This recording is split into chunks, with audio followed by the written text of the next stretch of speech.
Hi guys, I'm Ryan Houston and welcome to my fly tying channel.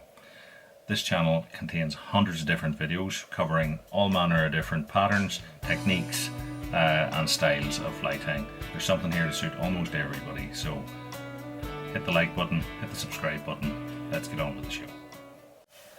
Hi guys, welcome back. So tonight we're going to tie a golden olive dabbler, or golden dabbler, whatever you want to call it. So this is a B175 in a size 10, and I'm going to use black Textreme 60 standard black.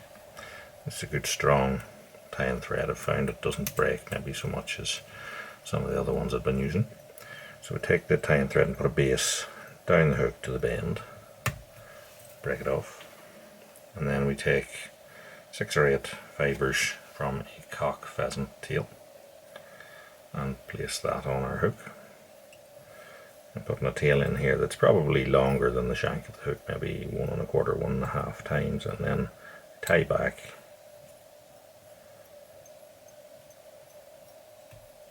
and then take it forward to create a nice smooth underbody and trim that off.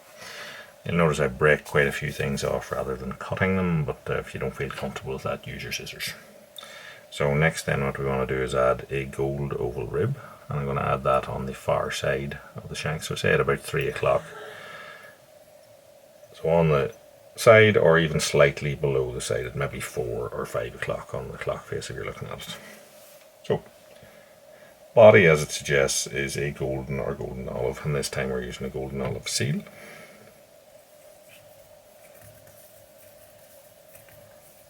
Start to twist that till it starts to make a little bit of a rope, then catch a couple of fibres, and then you can wrap along the body. So we're leaving room at the front here for hackles and wings.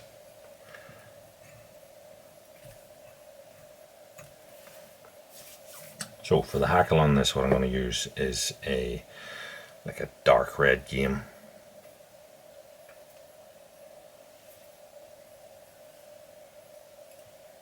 In this instance I'm using a saddle, but some sort of a cock hackle.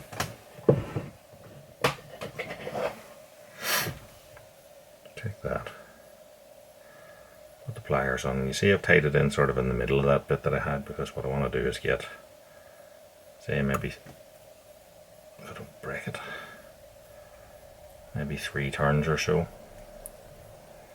here in front of my dubbing body. It just thickens the front of it up. Then I take it back through the body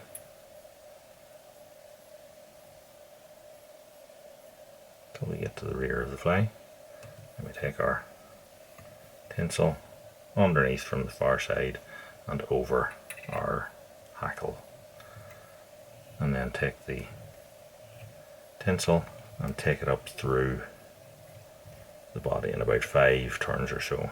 When I come through the hackle at the front, I'm coming through it somewhere sort of up on the side or the top, because that way the wing will cover where that comes through. You may see it coming through in here, but as I said, the wing will cover over that and it won't displace. If you took it through on the bottom, it would displace sort of the throat end of it. So we trim that off.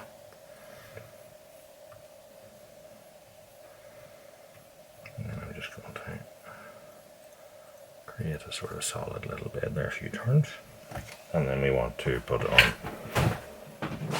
a dabbler wing. So I guess it is the wing that makes a dabbler.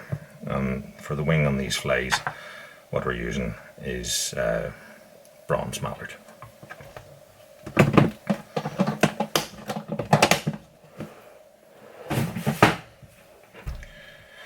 What I'm going to do is I'm going to put on several layers.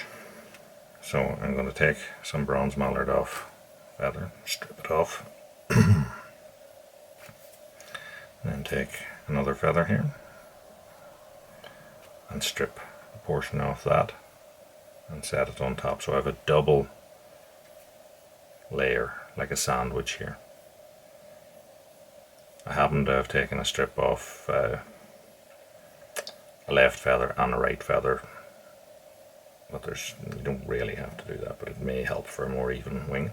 So I've got these two thicknesses here.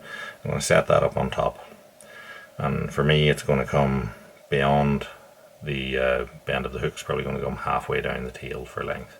So I'll set that up on top, flat on top, pressing down slightly with the thumb. Then I'll grab with my finger and thumb either side of it, so that has now sort of tented the Dabbler wing across the top,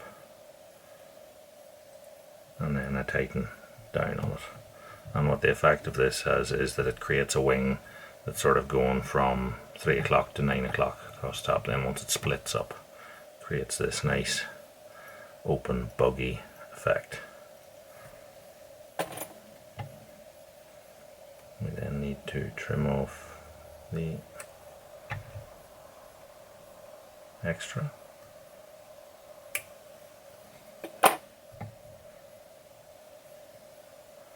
Hold all back, and then we'll just create the head and finish it off.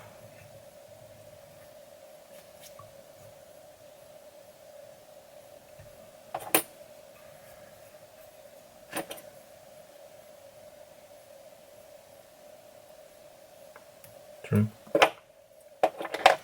And then varnish. So I'm just going to use clear varnish for this.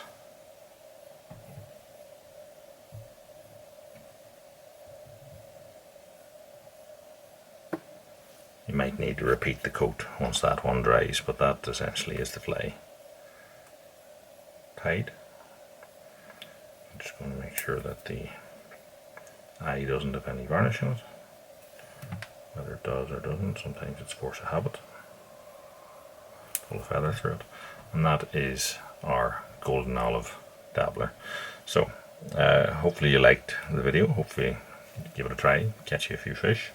If you did like the video, like, subscribe, tell all your friends, check out all the other videos on the channel, and until next time, tight lines, and thanks for watching.